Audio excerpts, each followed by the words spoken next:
row 24. I'm on Spirit.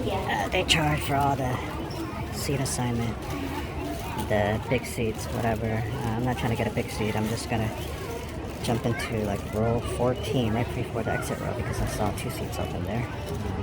My thing is I just want to get out the plane sooner, save me a couple minutes.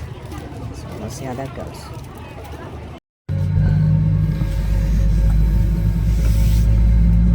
A few moments later. Alright, so we are at the Wynn, but on our way out. Well, why am I saying we? But you know how it goes. Anyway. Alright. So, got here.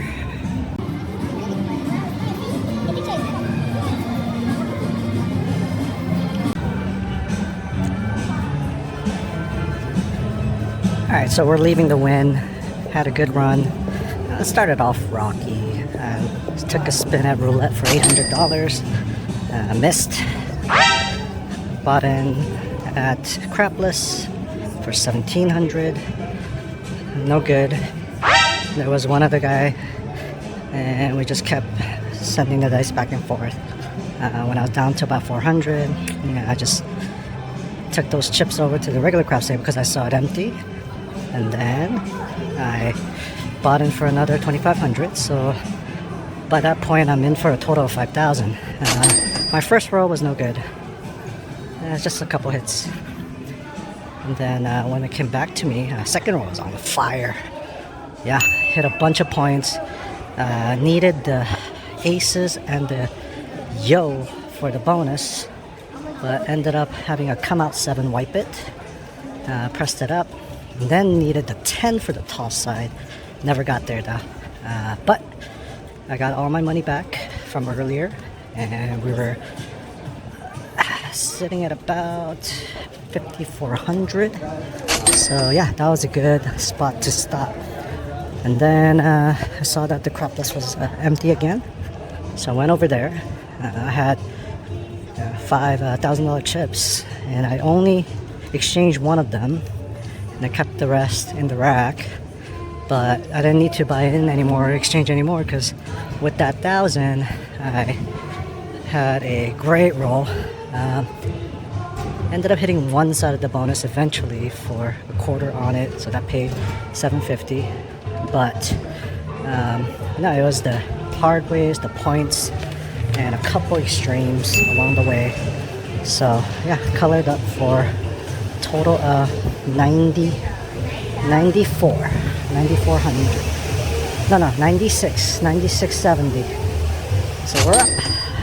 Walking over to Venetian because I owe them some money. Gonna pay it off, and then I'm gonna be headed to the Strat of all places. Going to the Stratosphere. I think they officially changed the name to Strat, and I haven't been there in over 10 years.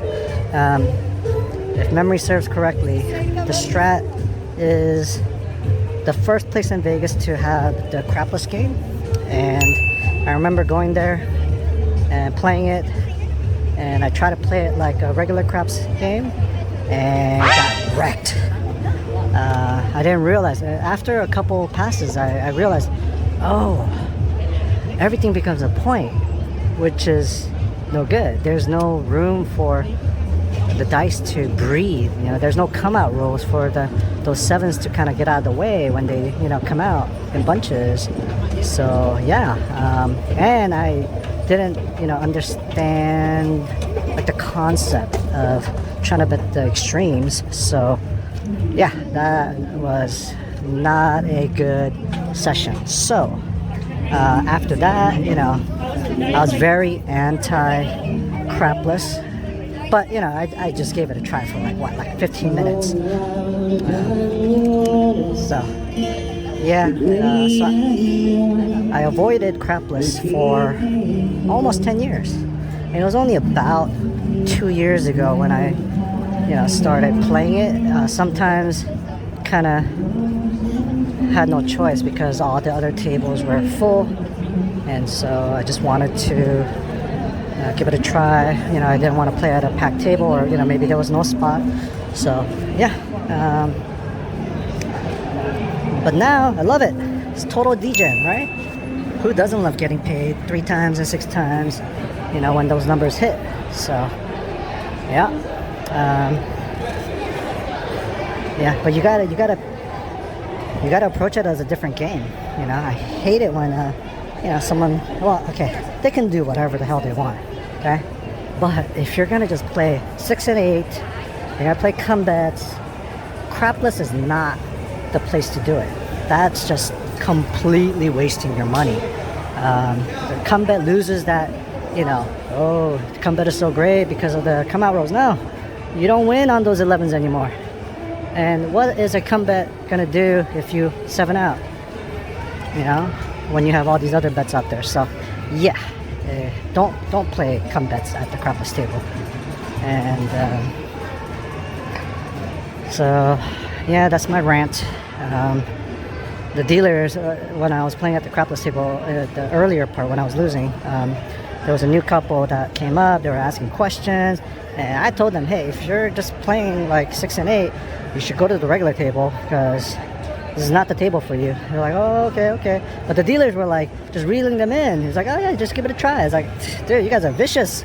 They're obviously new, and you're gonna get them in here and take their money. And yep, after a couple rolls, that's what they did. They left. So yeah, I left too because the rolls were no good. But anyway, yeah, here we are. I'm glad I went back though because I got my money back. And we'll catch up a little later.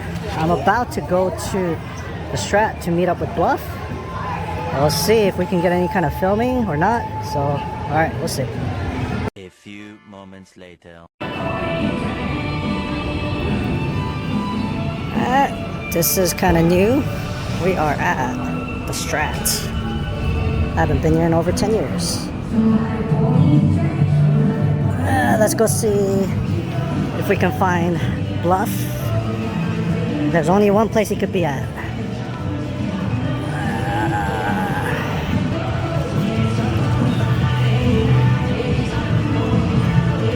Looks like Table Game Pit is here. So most likely, oh, I see a table with some people. Okay. Is that where they're at?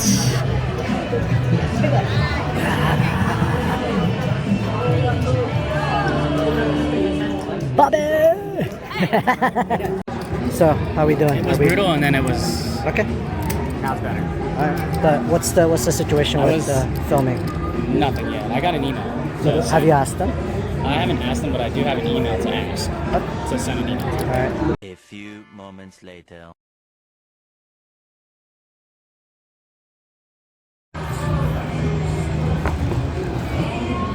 Five, no field, 5-5.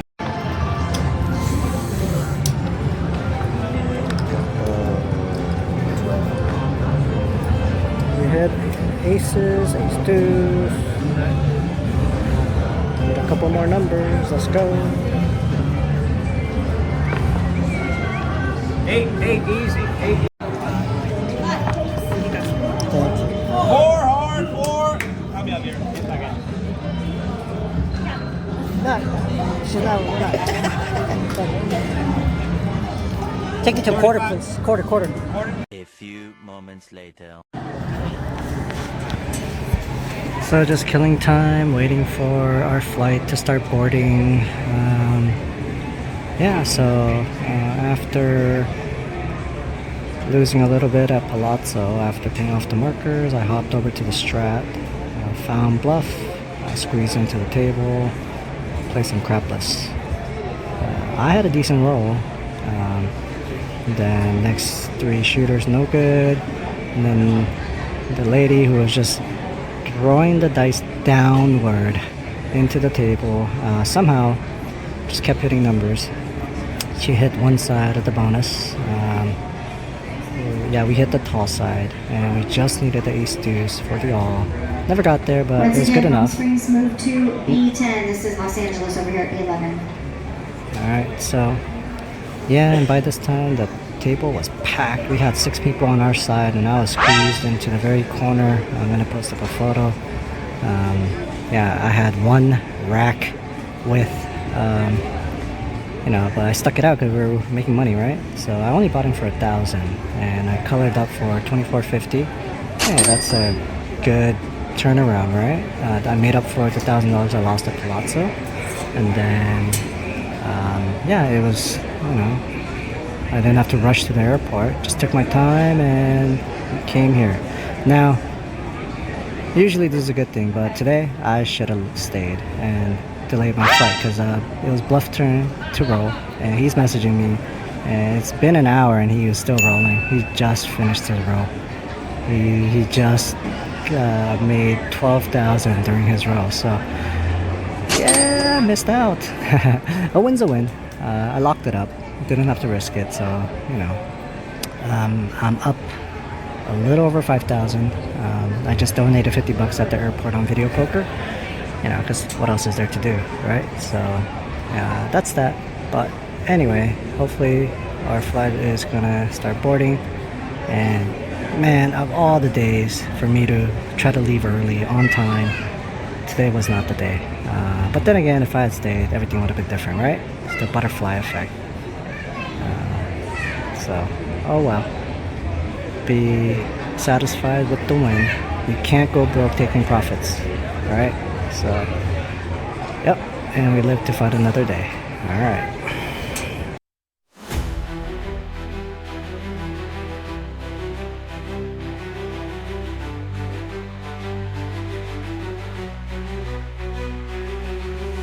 In the neon glow of Sin City's embrace comes a man with a plan, gotta win the race. Vegas day tripper, they call him the VDT. With Lady Luck by his side, he's feeling so free. He rolls the dice, he takes the chance. In this concrete jungle where dreams dance. With every throw, the stakes get higher. VDT's on fire, burning like a fire. Vegas day tripper, on fire, burning like a pyre. Vegas day tripper, a gambling ball in the heart of the desert, where tales are told. Chasing fortune, chasing fame, in Vegas where he stakes his claim. Through smoke-filled rooms and the whiskey haze, VDT moves with a confident grace. With a trick up his sleeve, a secret to share.